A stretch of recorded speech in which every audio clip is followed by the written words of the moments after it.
भगवान से क्या मांगते हो? भ्रम वाली वस्तु मांगते हो या भ्रम टूटने वाली मांगते हो?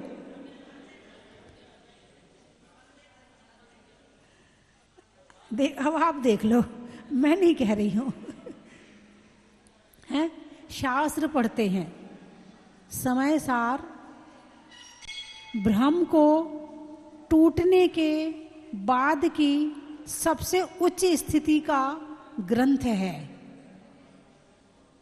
भ्रम टूटने के बाद की स्थिति का प्रैक्टिकल करने का ग्रंथ है। कौन सा शास्त्र? समय सार।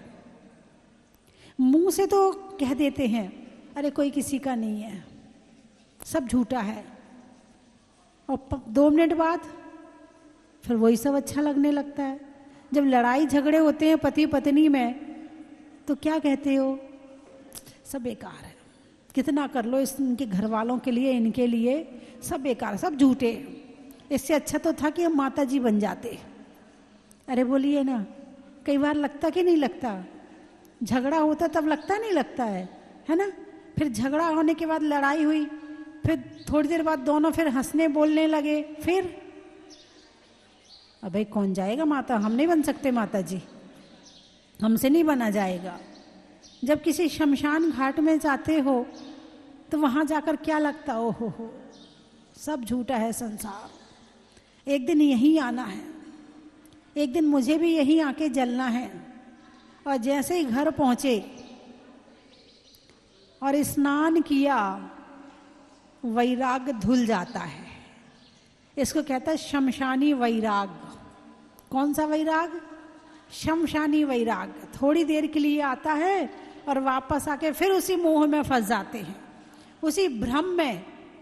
और भ्रम इतना गहरा, इतना मोटा है कि इसको बड़ा मुश्किल है निकालना। जैसे एक चश्मा है, चश्मा लगा के देखो, हरे रंग का चश्मा है तो ये सारी चीज कौन से रंग की दिखेंगी?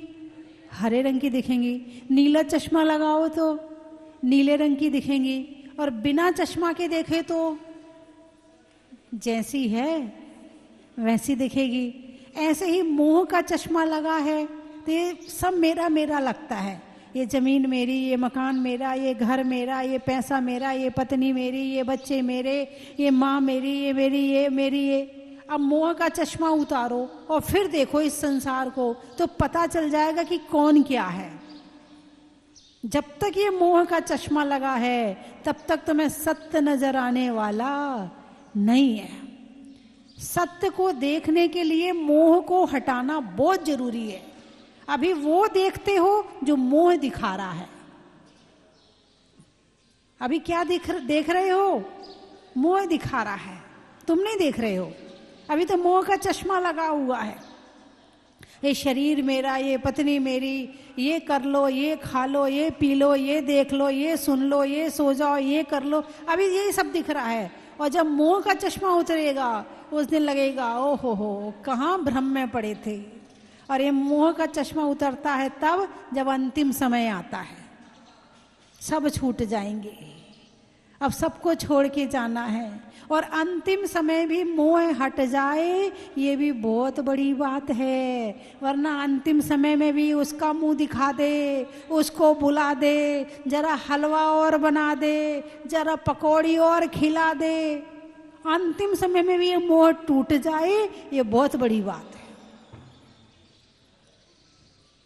जब ये मोह बचपन में टूट जाता है तो बचपन में दीक्षा हो जाती है, जवानी में टूटता है तो जवानी में दीक्षा हो जाती है, बुढ़ापे में टूटता है तो बुढ़ापे में दीक्षा हो जाती है, और ना टूटे तो ये घर गृहस्थी ही अच्छी लगती है। 3 मित्र थे, 3 जने मुनिराज के प्रवचन सुन रहे थे।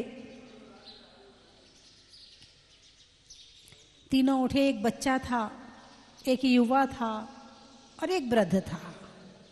तीनों को वैराग आया। बोले भाई जब दीक्षा लो, तो बच्चे ने कहा जब दीक्षा लेने चलो तो मुझे बता देना, मैं भी चलूंगा, मैं भी दीक्षा लूंगा।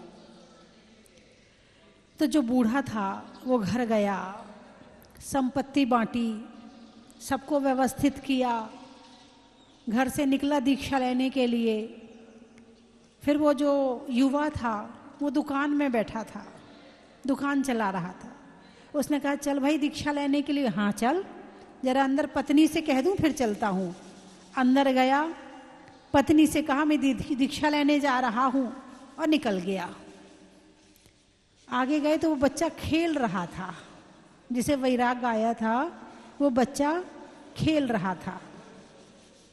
तो दोनों ने कहा भाई चल दीक्षा लेने के लिए। बोले चल।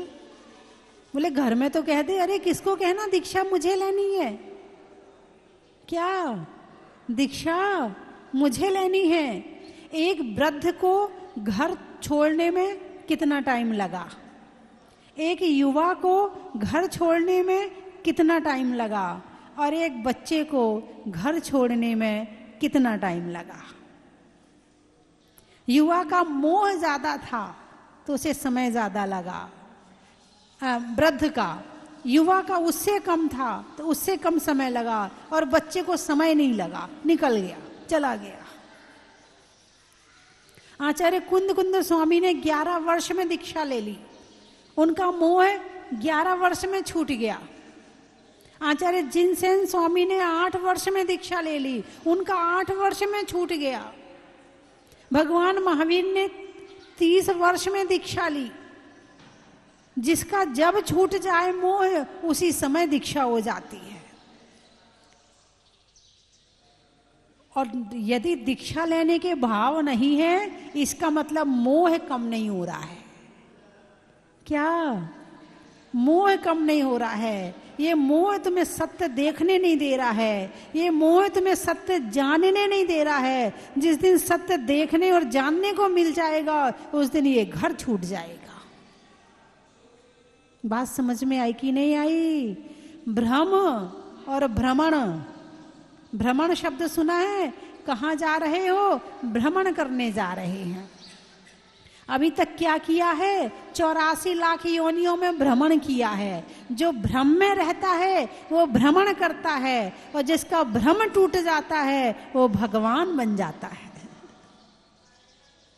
अरे बोलिए ना, हाँ या ना? आपको सही लग रहा नहीं लग रहा है? तो अभी कहाँ पड़े हो? भ्रम में पड़े हो हैं? तो स्वाध्याय, इसको तोड़ने का सबसे पहला साधन है स्वाध्याय। स्वाध्याय 5 तरह का होता है: वाचना, प्रच्छना, आमनाय, अनुप्रेक्षा और उपदेश। ये 5 तरह का स्वाध्याय है। वाचना, पढ़ना, प्रच्छना।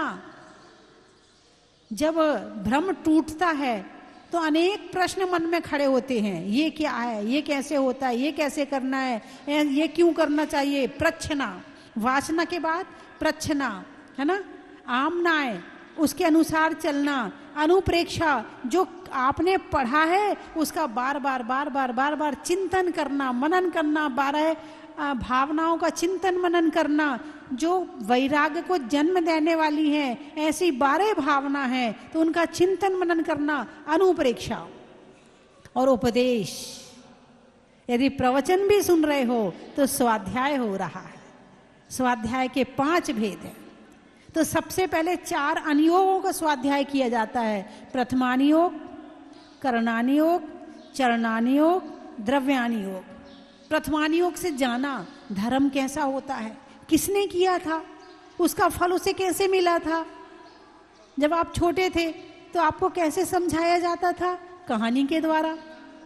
नानी क्या सुनाती थी? कहानी सुनाती थी। दादी क्या सुनाती थी? कहानी सुनाती थी।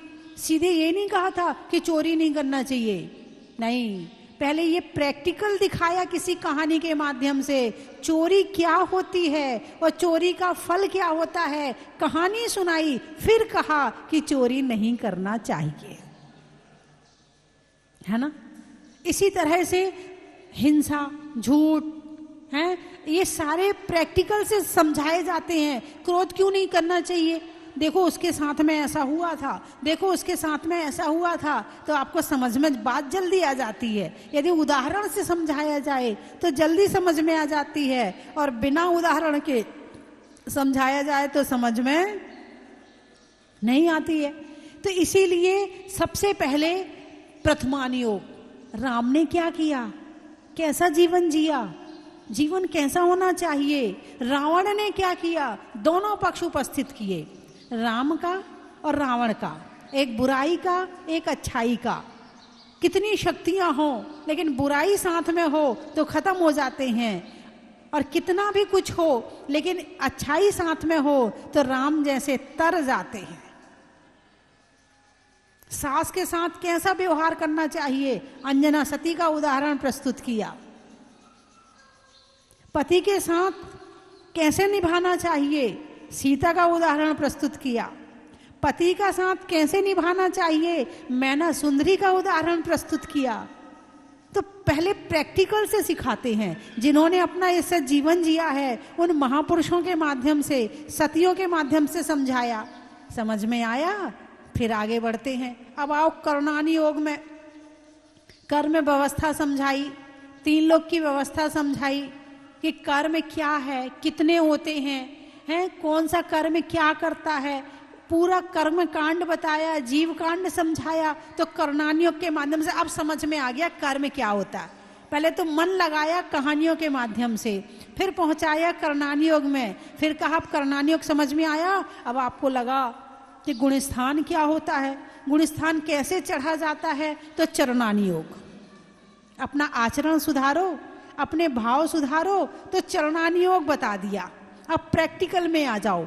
अभी तक थ्योरिकल था, क्या अभी तक थ्योरिकल, जैसे बच्चे हैं पहले पढ़ाई करते हैं फिर प्रैक्टिकल करते हैं, सीधे प्रैक्टिकल लैब में नहीं भेज दिया जाता है। अरे बोलिए ना, हैं, सीधे लैब में खड़ा नहीं कर दिया जाता, पहले पढ़ाया जाता है, पढ़ाने के बाद फिर प्रैक्टिकल करवाया जाता है ना। तो इसी तरह से पहले प्रथमानी योग कर्णानी योग में पढ़ाया, फिर चरणानी योग में प्रैक्टिकल कराया कि अब करो, अपना आचरण सुधारो।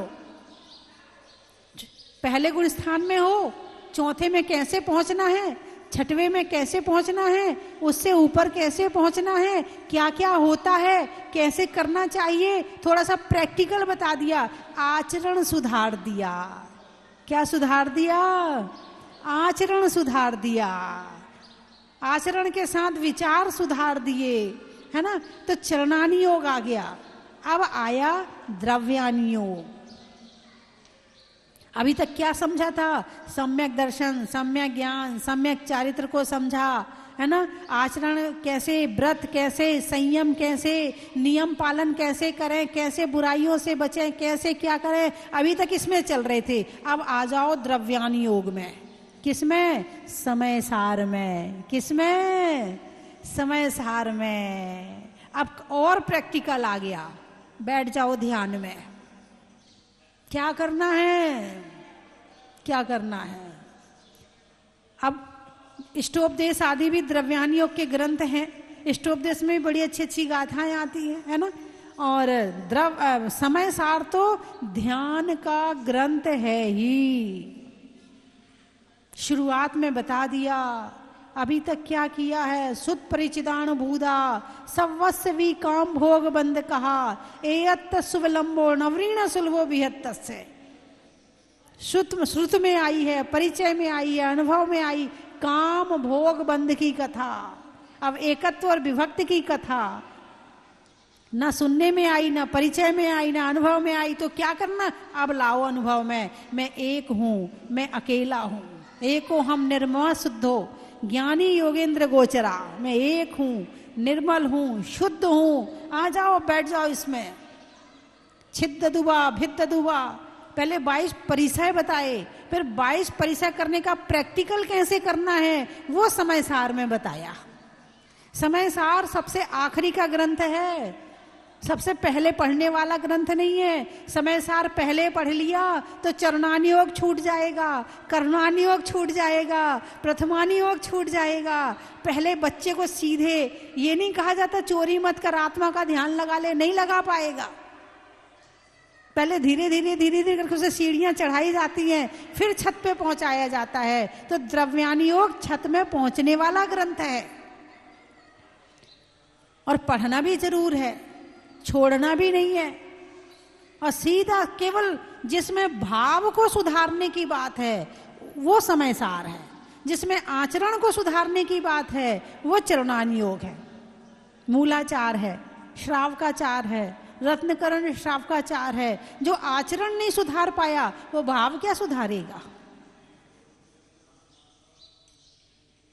तो भ्रम तोड़ने का जैसे ही समय सार हाथ में आता है और समय सार आत्मा से पढ़ लो, तो जैसे एक शराबी शराब के नशे में रहता है और समय सार यदि आत्मा से गहराई से पढ़ लो तो 24 घंटे ये सारी चीजें दूसरी नजर आती हैं, सब बेकार है, सब पराया है, सब पर है, स्व मैं आत्मा हूं। समय सार को आत्मा से पढ़ लो तो ये दुनिया अपने आप ही दूर नजर आती है।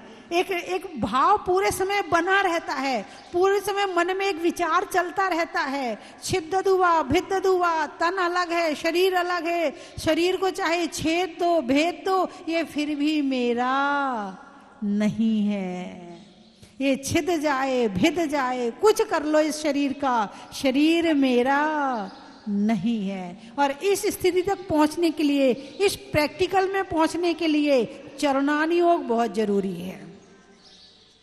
क्या जरूरी है? ये प्रैक्टिकल का ग्रंथ है। एक बार की बात है कि एक जंगल में गुरु और शिष्य बैठे थे, गुरु जी ध्यान में थे। एक शेर आया, शिष्य के तो हाथ पांव फूल गए। गुरु जी ध्यान में बैठे हैं, शेर चला गया। दूसरे दिन मच्छर काट रहे थे, गुरु जी बोले आज मच्छर बहुत है। शिष्य बोला गुरु जी कल तो आपको शेर का पता नहीं चला और आज आपको मच्छर का पता चल रहा है। तो गुरुजी बोले कल मैं अपनी आत्मा के साथ में था और आज मैं तेरे साथ में हूं। जब ये मन बाहर की तरफ रहता है तो बाहर की वस्तुओं से जुड़ता है, और जब ये मन आत्मा से जुड़ता है, ध्यान में जाता है, तो बाहर की वस्तुओं का पता भी नहीं चलता। वो ग्रंथ है समय सार। कौन सा ग्रंथ है? समय सार। आत्मा में अंदर ले जाने वाला ग्रंथ है। और जो आत्मा में अंदर चला गया उसे बाहर की वस्तुओं का पता भी नहीं चलेगा। छोड़ना कब पड़ता है? जब आप उससे अटैच हो। जब आप उससे अटैच हो तभी तो छोड़ना पड़ेगा। जब आप उससे अटैच हो ही नहीं तो सोने का पहाड़ भी खड़ा हो तो कोई दिक्कत नहीं है। अटैच बस ये मन अटैच कहाँ हो रहा है? मैंने बताया था ये मन रूपी दरवाजा दो तरफ खुलता है।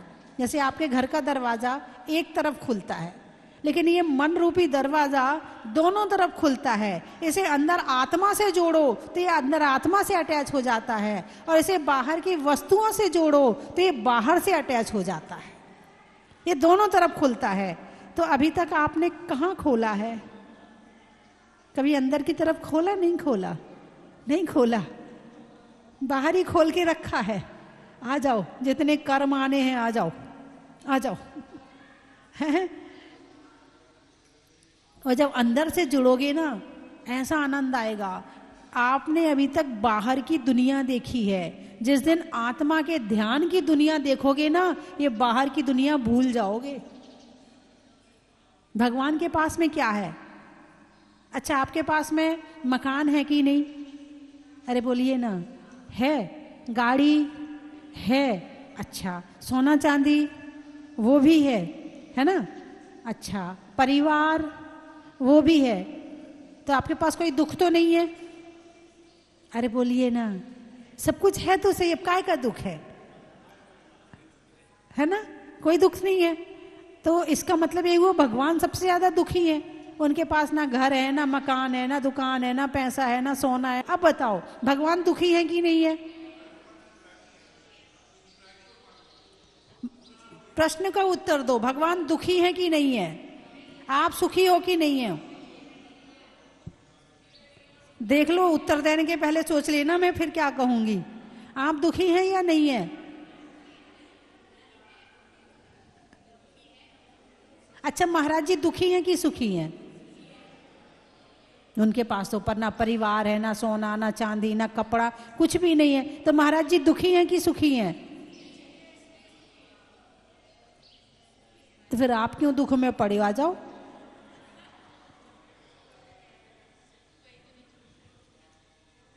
एक एक झटके में छूटेगा।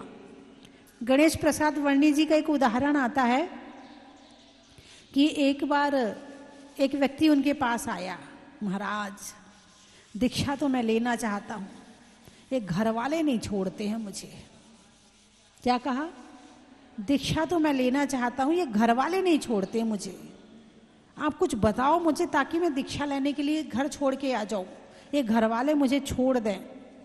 बोले कल सुबह 9 बजे आना। 9 बजे आए तो उन्होंने अंदर से कुंडी लगा ली, खिड़की खोल ली और जो उस कमरे में एक खंबा था उसको पकड़ के खड़े हो गए। अब व्यक्ति ने दरवाजा खटखटाया, बोले ये खंबा नहीं छोड़ रहा मुझे। आवाज आई तो खिड़की की तरफ गया, बोले क्या कर रहे हो वर्णी जी? बोले ये खंबा मुझे छोड़ ही नहीं रहा, मैं दरवाजा कैसे खोलूं? बोले आप ही कैसी बात करते, इतने ज्ञानी, खंबे ने आपको पकड़ा कि आपने खंबे को पकड़ा? बोले ये खंबे ने मुझे पकड़ लिया है। बोले नहीं, आपने खंबा पकड़ा हुआ है। अब उसे लगा कि कुछ ना कुछ शिक्षा दे रहे हैं।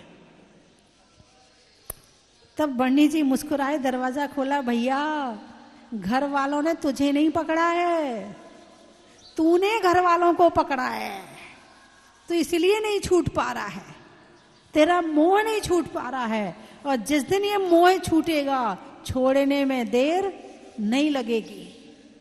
भोजन थाली में भोजन रखा है, सब लोग भोजन करने के लिए बैठे, अचानक एक व्यक्ति आया दौड़ा दौड़ा, बोले अरे अरे रुक जाओ, भोजन नहीं करना। बोले क्यों?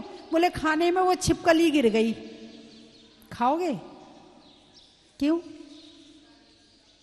क्यों क्यों नहीं खाओगे? पता चल गया, ज्ञान हो गया। क्या ज्ञान हो गया? इसमें जहर हो सकता है, जहर है तो हम मर जाएंगे। ज्ञान हो गया ना, ज्ञान होने के बाद छूट गया ना। अब ज्ञान हो गया कि नहीं हो गया कि ये संसार अलग है, मैं अलग हूं? ज्ञान हुआ कि नहीं हुआ? अब क्यों नहीं छूट रहा?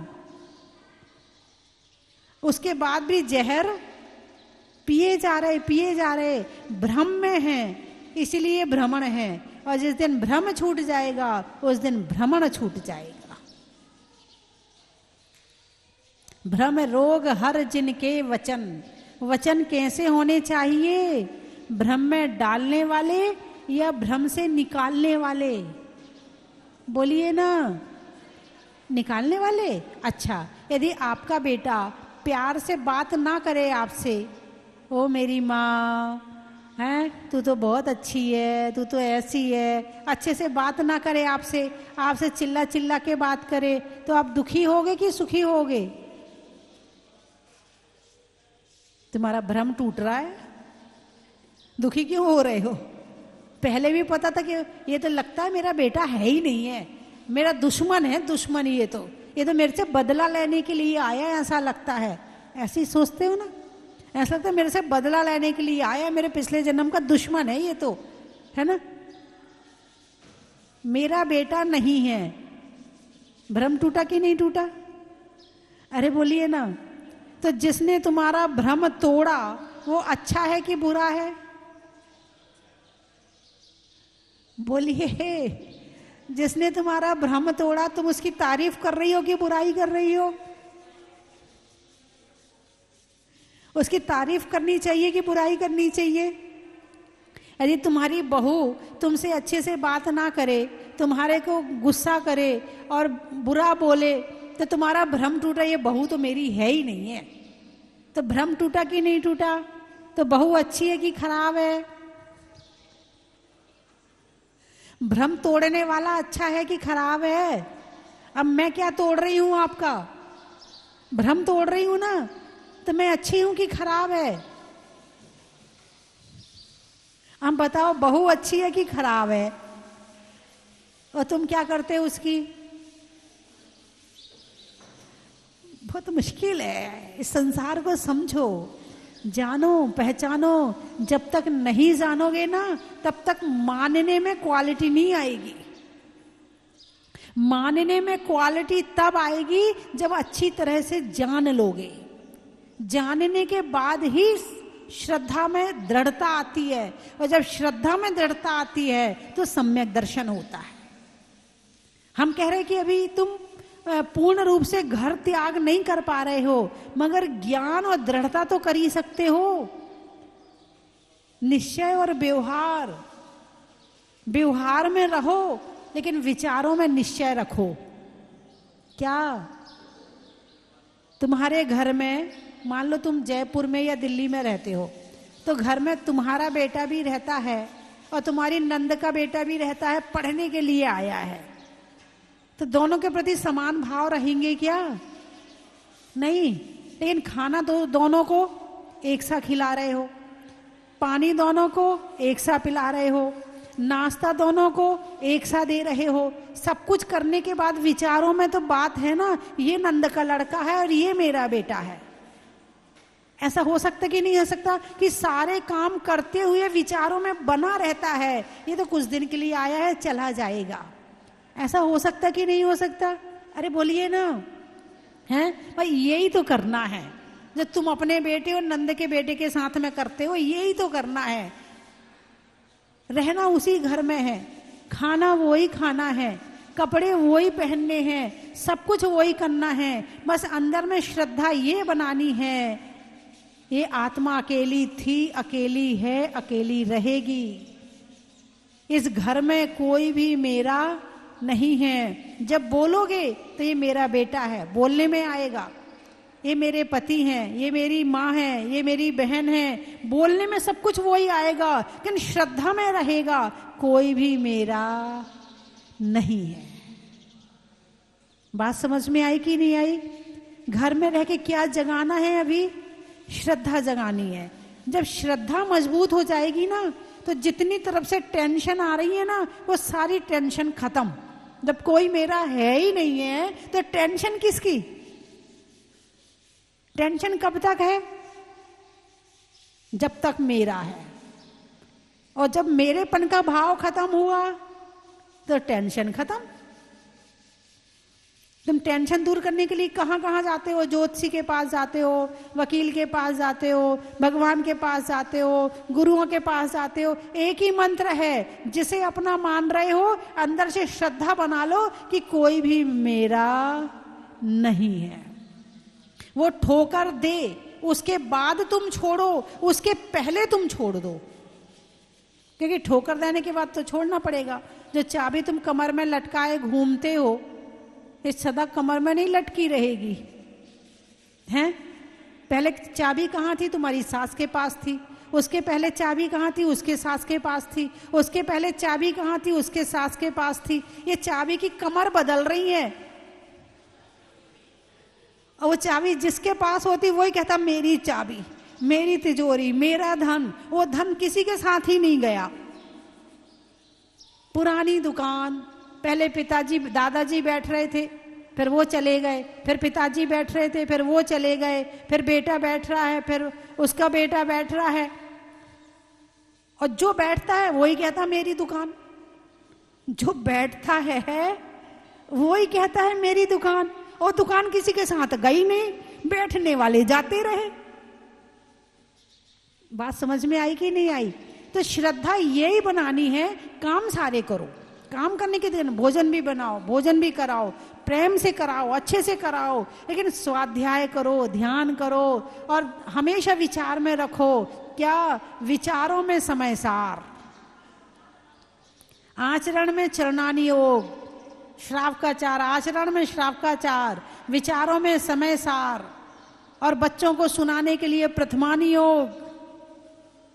जब अपना जीवन ऐसे बनाओगे ना, फिर नहीं कहोगे कि हम दुखी हैं। फिर तो यूं लगेगा भगवान जैसे आप सुखी हो ना, बस थोड़ा थोड़ा तो मुझे भी मिलने लगा, ज्यादा तो नहीं, थोड़ा थोड़ा तो मुझे भी मिलने लगा। और जब थोड़ा थोड़ा मिल गया तो पुरुषार्थ फिर ज्यादा के लिए भी करोगे।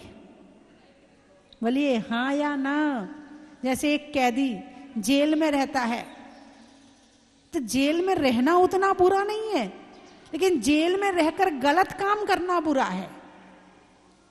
विचार क्या है, मुझे इस जेल से छूटना है। तो जो कैदी ईमानदारी से रहता है, लड़ता झगड़ता नहीं है, जो कैदी अच्छे आचरण के साथ में रहता है, जेलर की बात मानता है, वहां के लोगों के साथ सहयोग की भावना से रहता है, उसे 2 साल पहले छुट्टी मिल जाती है, भाई ये लड़का सुधर गया, अब इसको बाहर निकाल दो। बात समझ में आई कि नहीं आई?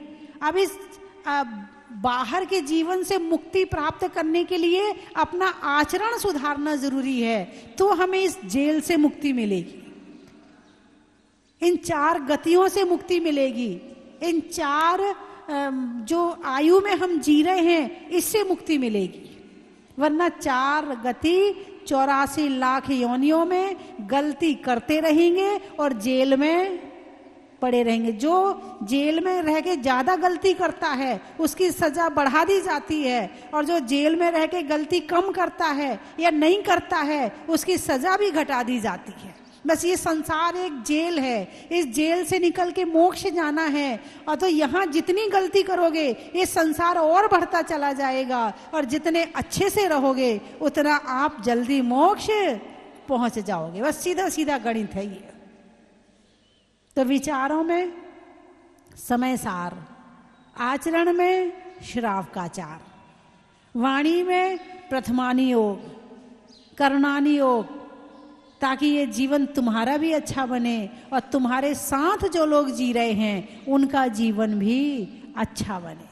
मैं 3 चीजें बोलूंगी, आपको कहना बड़ा ही महत्व है। सुधरने में भाव का, मनुष्यों के प्रभाव का,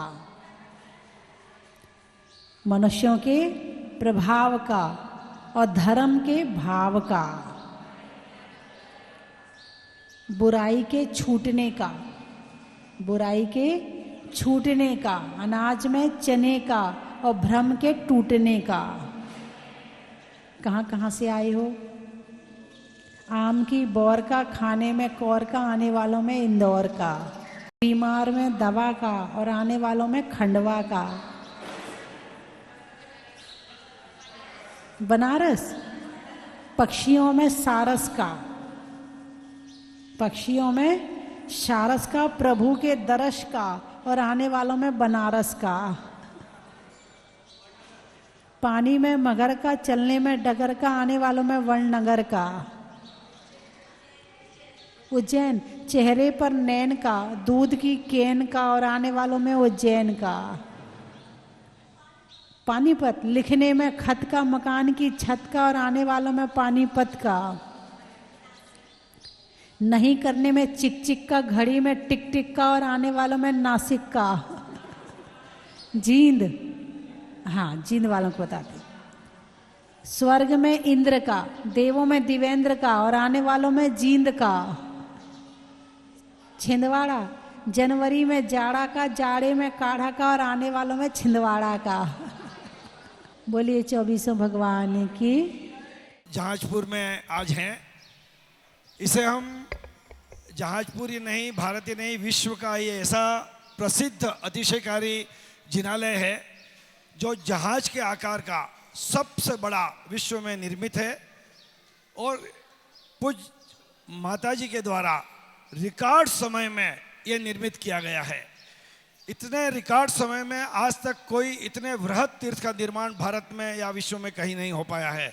ये माताजी का अपना चमत्कार ही है, साथ ही मुनिसुंदर भगवान का भी चमत्कार है जो भूगर्भ से जहाजपुर में प्रकट हुए हैं और आज अतिशय के द्वारा पूरे विश्व में शांति का संदेश यहाँ से प्रदान कर रहे हैं। हम सब सौभाग्यशाली हैं कि आज भगवान मुनिसुंदर के दर्शन के लिए हम यहाँ आए हैं। आप रोज भाव बनाएं। आप पारस चैनल पर तो प्रातः 6:55 से 7:10 तक तो इसे निहारते ही हैं, रोज अभिषेक शांति धारा देखते ही हैं, लेकिन वर्ष में एक बार, कभी महीने में एक बार संभव हो तो जरूर यहाँ आए, माता जी के दर्शन करें और भगवान मुनिसुंदर के अतिशयकारी भगवान के शांति धारा करें, अभिषेक करें। मैं इंदौर से आया हूँ, हसमुख जैन गांधी।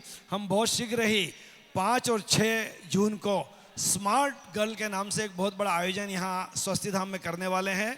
जितनी भी हमारी जैन बालिकाएं हैं, 8 वर्ष से 14 या 20 वर्ष तक की जो बालिकाएं हैं, उन्हें कैसे अपना जीवन जीना, कैसे छात्रों के साथ स्कूल में शिक्षा लेना, किस तरह से अपने आप को संभालना और बहुत अच्छी संस्कारित शिक्षा प्राप्त करना, ऐसे बहुत बढ़िया कोर्स जो BJS द्वारा तैयार किया गया है। हम यहाँ पर 1000 से ज़्यादा बच्चियों को 2 दिवसीय आवासीय मेले के द्वारा यहाँ पर संपादित करेंगे। आपके यहाँ भी यदि कोई बच्चियाँ हों तो 2 दिन यहाँ आ सकती हैं। बहुत ही संस्कारवान शिक्षा उन्हें दी जाएगी, ऑडियो विजुअल दी जाएगी, बहुत आधुनिक तरीके से। किन किन तरीक़ों से आप अपने जीवन को खुशबूदार और बहुत बढ़िया बना सकते हैं, तो यह माता जी के आशीर्वाद से ये संभव हो पाया है और ये हम करने जा रहे हैं। बोलिए परम पूज्य मुनीश्वरनाथ भगवान की, स्वस्ति धाम तीर्थ की। स्मार्ट गर्ल के राष्ट्रीय स्तर के ट्रेनर श्री रत्नाकर जी महाजन उपस्थित हैं, जिन्होंने 700 से अधिक ट्रेनिंग प्रोग्राम किए हैं और 50,000 से अधिक लड़कियों को अपनी ट्रेनिंग के माध्यम से स्मार्ट गर्ल बनाया है।